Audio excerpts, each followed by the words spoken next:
morning, Castro, and welcome to the first ever edition of Powderpuff Gameday. I'm your host, Marcus Sampson, once again here with Corbin Bailey. Good to be here, Marcus. It's my favorite time of the year where we get to watch the girls of each class battle it out on an intense game of flag football at Newman Field. That's right, last year there was a few intense games, very close nail-biters. The last year's junior class, which is now this year's seniors, did end up winning it all.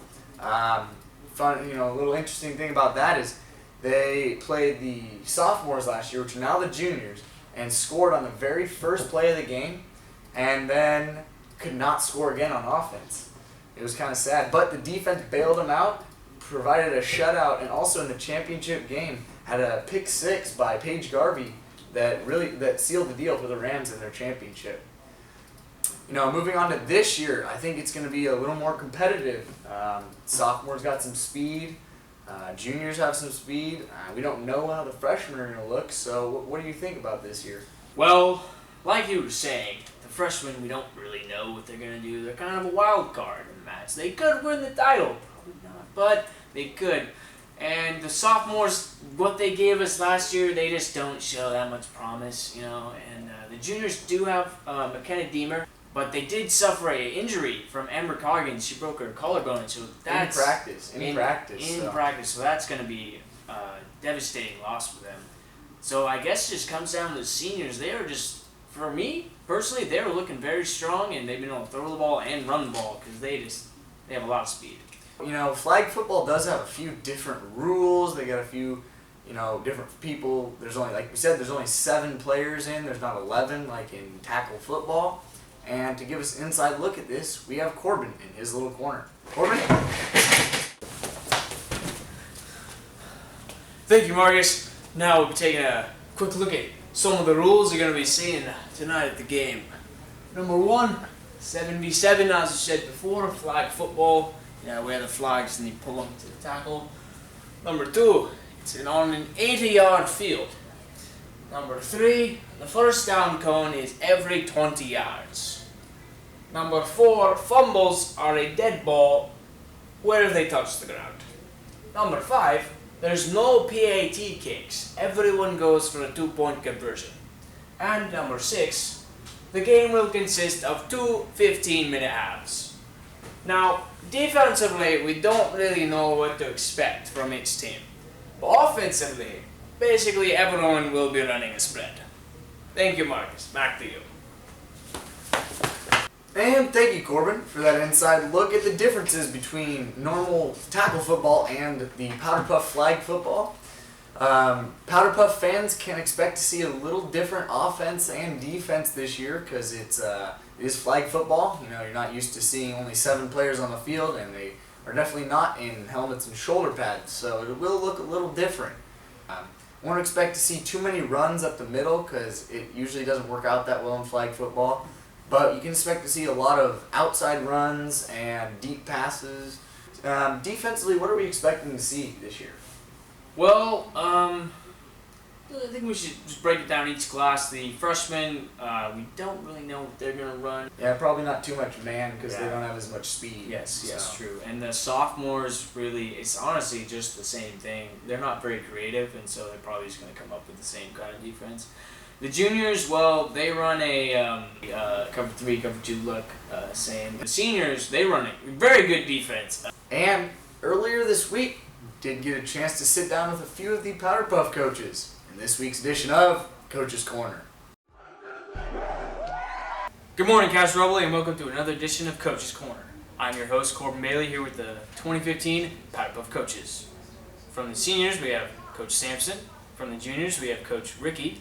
From the sophomores, we have Coach Nichols. And from the freshmen, we have Coach Pope. We'll start with you, Coach Sampson. From your perspective, how does your team look this season? Well, I think we've gotten a little faster, a little more precise on our running plays, and I think we're going to come out and dominate like we did last year. Coach Ricky. We look better than everyone else. Coach Nichols. Well, we scrimmaged the seniors and juniors. I don't know if we scrimmaged the freshmen, but we've been doing pretty. You won. I guess we have, and I guess we are going to be pretty good this year. Coach Povey.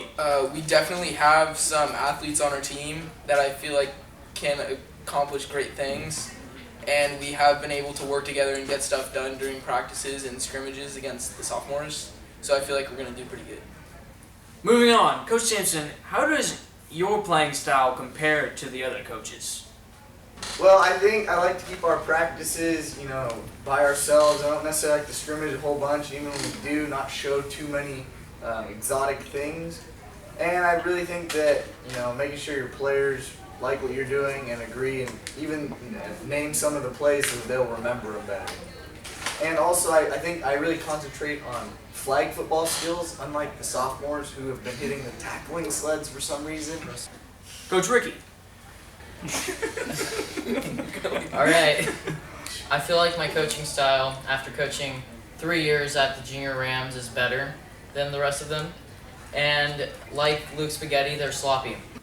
Coach Nichols?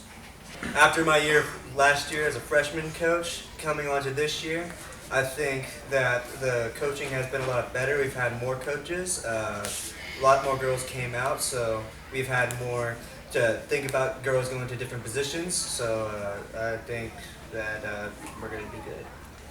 You're useful. Coach Povey. Okay, so I think that my coaching abilities are better than the other coaches because we like to focus on more teamwork and team bonding than actually working on plays. We get stuff done plays-wise and stuff like that, but we focus more on players working together. And finally, Coach Simpson, do you think your team is ready for the game tonight? I think our team is beyond ready. I think, we won it last year, and I think we're ready to defend it. I also think that the other teams aren't going to be ready for what we're about to hit them with, and I think it's just going to be a long night for everyone else besides the seniors. Coach Ricky. I'm as ready as a squirrel on a jet ski. We're explosive, we're ready to go, we're going to go fast. Coach Nichols. I think we're ready. I think the seniors, juniors, and sophomores don't know what's coming for them, and I think it's going to be a good game. Coach Povey. We have some good players that I think are going to surprise the other teams, and I feel like we're going to do better than everyone else thinks. Well, that's all, folks, for this week's edition of Coach's Corner. Come out tonight at Newman Field to see which team will live up to their expectations. Coming out of Coach's Corner, we have some key questions for tonight. First question is, this is the freshmen's first Powderpuff game, and do you think they're going to be able to compete? Well, Marcus, it's not like they couldn't compete. I mean, they are a complete wild card. We have no idea what they could run, what they will run. I mean, we haven't even seen them practice once. That's true. They've been kind of hidden. They've been secretive, so you never know what they can come out and do. Second, after winning it all last year, can the class of 2016 take home the title again? Well, I think being the defending champion is motivation for them. They don't want to lose their title. They want to be the dominant team because that's making history. It's leaving your legacy behind. So Agreed. I believe that will motivate them to win again. Agreed. Yeah, we do have very athletic girls in the seniors class, so it could prove to be a challenge for all the other classes this year. And lastly, who do you think the upset factor could be this year? Well, Marcus, the juniors have been showing a lot of promise. They do have McKenna, who is very fast and is a big threat to run-wise. And the sophomores and freshmen really I don't see them coming out and dominating and being a threat factor to the upperclassmen. So I think it's just going to be a battle of the upperclassmen this year. I think so too. I mean, the sophomores do have a few people with speed, but we really haven't seen that exploited. I don't know. They've been hitting the tackling bags for some reason at practice, so I don't know if they're really ready to play flag football. Maybe they're ready to play tackle football. Yes, that's right. I don't know if those skills are going to translate to the big game. And so, Corbin, the freshmen win if. The freshmen win if they come out with a miracle. They come out. They've been practicing some really amazing stuff back there behind the fence in the baseball field, and they just dominate. So the sophomores win if?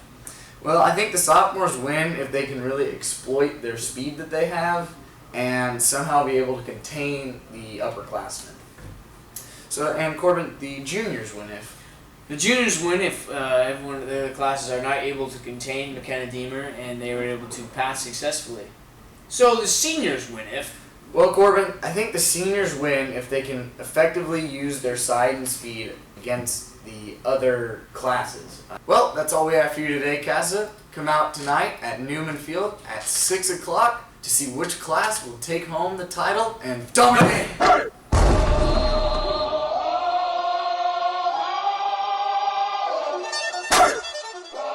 Here comes the, y'all don't really want it like that. Yeah. Here comes the